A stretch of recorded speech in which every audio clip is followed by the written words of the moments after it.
तो जश्न आज़ादी की 80वीं वर्षगांठ के मौके पर मुख्यमंत्री हेमंत सोरेन ने रांची के मोरहाबादी मैदान में राष्ट्रीय ध्वज की सलामी ली।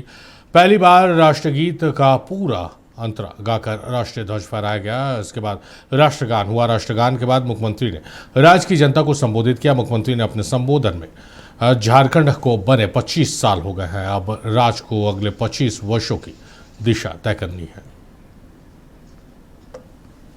स्वतंत्रता दिवस के मौके पर रांची के मोरहाबादी मैदान में मुख्यमंत्री हेमंत सोरेन ने राष्ट्रीय ध्वज फहराया। परेड में कुल 14 प्लाटून ने हिस्सा लिया। सुरक्षा व्यवस्था को लेकर मोरहाबादी मैदान और आसपास के 500 से अधिक जवान तैनात किए गए थे। ऐसे वक्त में जबकि रांची के जयपाल सिंह मुंडा स्टेडियम में जेपीएससी और जेएसएससी के अभ्यर्थी सीबीआई जांच की मांग पर अड़े हैं, जश्न आजादी के दिन मुख्यमंत्री के संबोधन पर सारे राज्य की नजर थी। मुख्यमंत्री ने अपने भाषण में युवा अभ्यर्थियों पर खास तौर पर जोर दिया। सीएम ने कहा, जब परीक्षा व्यवस्था पर संदेह पैदा होता है तो केवल एक परीक्षा प्रभावित नहीं होती, बल्कि पूरी एक पीढ़ी का विश्वास प्रभावित होता है। ऐसे में सरकार की सर्वोच्च जिम्मेदारी है कि युवाओं की मेहनत का सम्मान हो और उनकी प्रतिभा को न्याय मिले। झारखंड के लाखों युवा आज अपने सपनों को साकार करने के लिए दिन रात मेहनत कर रहे हैं। उनके माता पिता अपनी क्षमता से बढ़कर उन्हें पढ़ा रहे हैं। इसलिए यह हमारा सर्वोच्च जिम्मेदारी है कि उनकी मेहनत का सम्मान हो और उनकी प्रतिभा को न्याय मिले।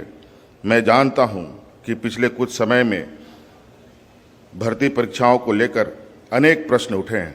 जब परीक्षा व्यवस्था पर संदेह पैदा होता है तो केवल एक परीक्षा प्रभावित नहीं, बल्कि पूरी पीढ़ी का विकास प्रभावित होता है। मैं आज इस ऐतिहासिक मंच से झारखंड के प्रत्येक विद्यार्थियों को विश्वास दिलाना चाहता हूं कि आपकी मेहनत को किसी माफिया, किसी भ्रष्ट तंत्र और किसी अनियमितता के भरोसे नहीं छोड़ा जाएगा। मैं यह स्पष्ट कहना चाहता हूं कि दूसरे राज्यों में क्या हुआ उससे झारखंड की जिम्मेदारी कम नहीं हो जाती। मेरे लिए सबसे महत्वपूर्ण झारखंड का युवा है। मेरे लिए सबसे महत्वपूर्ण उसका भविष्य है। मेरे लिए सबसे महत्वपूर्ण उसका विश्वास है। इसलिए केवल कार्रवाई ही नहीं, बल्कि व्यवस्था में परिवर्तन का निर्णय लिया है, जहां पूरे निष्पक्षता से होगी। जो भी दोषी होगा, कानून उसके साथ कठोरता से पेश आएगा। कोई कितना भी प्रभावशाली क्यों ना हो, यदि उसकी संलिप्तता सिद्ध होती है तो उसे भी बख्शा नहीं जाएगा।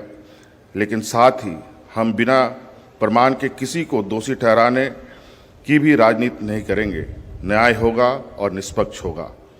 मेरे युवा साथियों, रोजगार हमारी सरकार की सर्वोच्च प्राथमिकताओं में से एक है।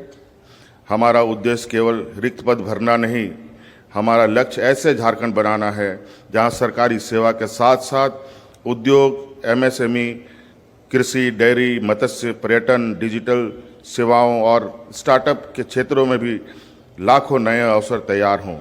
इसलिए आने वाले समय में जेपीएससी, जेएसएससी तथा अन्य भर्ती एजेंसियों के माध्यम से बड़ी संख्या में नियुक्ति प्रक्रिया समयबद्ध रूप से आगे बढ़ाई जाएंगी, ताकि युवाओं को अवसर भी मिले और व्यवस्था पर विश्वास भी मजबूत हो।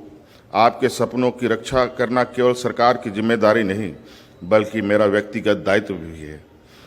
मैं झारखंड के युवाओं से केवल धैर्य नहीं मांगता, मैं उनका विश्वास भी मांगता हूं, और उस विश्वास को बनाए रखना मेरी सरकार की सबसे बड़ी जिम्मेदारी है। मैं आपको विश्वास दिलाता हूं कि हम ऐसे परीक्षा व्यवस्था बनाएंगे जिस पर अभ्यर्थी को भरोसा हो, समाज को का विश्वास हो और देश झारखंड का उदाहरण दे। मोरहाबादी में झंडा तोलन के बाद सीएम शहीद स्मारक पहुंचे और वीर शहीदों को नमन किया। दुमका के पुलिस लाइन परेड ग्राउंड में राज्यपाल संतोष गंगवार ने झंडा तोलन किया। राज्य के लोगों को संबोधित करते हुए उन्होंने कहा कि इस देश का भविष्य युवाओं के हाथों में है। प्रश्न पत्र लीक, कदाचार या किसी भी प्रकार की अनियमितता को स्वीकार नहीं किया जा सकता है। ऐसी घटनाएं मेहनत और प्रतिभा के आधार पर आगे बढ़ने वाले छात्रों के मनोबल और भविष्य को प्रभावित करता है। झारखंड को लाखों युवाओं की आकांक्षाओं और सपनों को पूरा करना चाहता हूँ। जिनके लिए सुरक्षित और सम्मानजनक रोजगार उनके उज्जवल भविष्य की महत्वपूर्ण आधारशिला है। सरकारी सेवाओं में युवाओं को अवसर उपलब्ध कराना सरकार की जिम्मेदारी है और इसी दिशा में निरंतर प्रयास किए जा रहे हैं। शिक्षा और प्रतियोगी परीक्षाओं की निष्पक्षता हमारे युवाओं के भविष्य और उनके विश्वास से जुड़ा हुआ है विषय है। परीक्षा व्यवस्था में प्रश्नपत्र लीक, कदाचार अथवा किसी भी प्रकार की अनियमितता को स्वीकार नहीं किया जा सकता है। राजधानी रांची में झारखंड विधानसभा परिसर में स्पीकर रविंद्रनाथ महतो ने भी ध्वजारोहण किया। राज्यवासियों को स्वतंत्रता दिवस की शुभकामनाएं दी। इस मौके पर स्पीकर ने कहा कि देश में जहां भी खनिज का उत्पादन होता है उसका लाभ स्थानीय लोगों को मिलना चाहिए। रांची में झारखंड हाईकोर्ट के परिसर में चीफ जस्टिस ने ध्वजारोहण किया।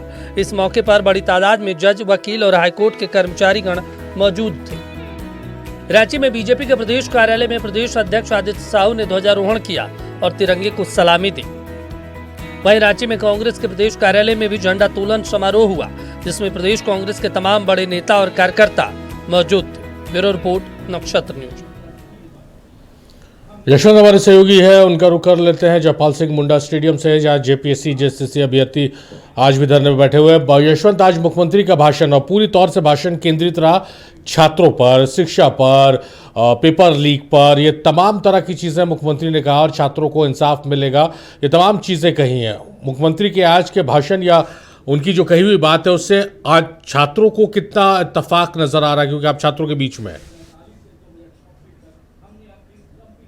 बिल्कुल इब्राहिम, आज मुख्यमंत्री हेमंत सोरेन ने अपने संबोधन में जरूर शिक्षा के बारे में बोला, जो विद्यार्थी यहाँ पे अनशन है उसके बारे में बोले, जांच के बारे में बोले, लेकिन जो छात्रों का मांग है, जो छात्र अपनी मांगों को लेकर बीते 22 दिन से आंदोलन में बैठे हुए हैं, उनकी जो है वो उनका जो बोले हैं उसको लेकर जो है विद्यार्थी खुश नहीं है। उनका साफ तौर पर कहना है विद्यार्थियों का कि जो हमारी मांग है, यानी सीबीआई जांच और सीजीएल रद्द, ये दो जो प्रमुख मांगे हैं, जब तक सरकार हमारी बात नहीं मानती है तब तक इसी तरह जो है हम लोग आंदोलन करते रहेंगे। साफ तौर पर देखिए, लगातार छात्र जो है अलग अलग तरीके से प्रदर्शन कर रहे हैं, अलग अलग तरीके से इनका आंदोलन चल रहा है। आज तिरंगा यात्रा निकाला गया था, इसके पहले जो है पैदल मार्च जो निकाला गया, मौन जुलूस निकाला गया, साथ ही साथ जो तमाम जो मंत्री हैं कमेटी में शामिल, उस मंत्रियों का जो है कल पुतला दहन भी किया गया। तो छात्र अलग अलग तरीके से प्रदर्शन कर रहे हैं और साफ तौर पर कह रहे हैं कि सरकार जो सीआईडी से जांच करवा रही है उससे काम नहीं चलेगा।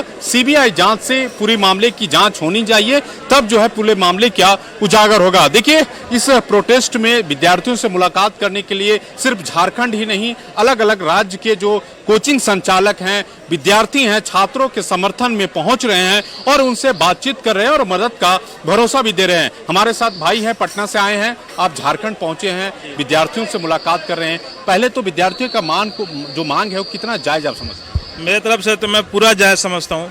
विद्यार्थियों की जो भी मांग है मैं उसको पूरी तरीके से जायज समझता हूँ।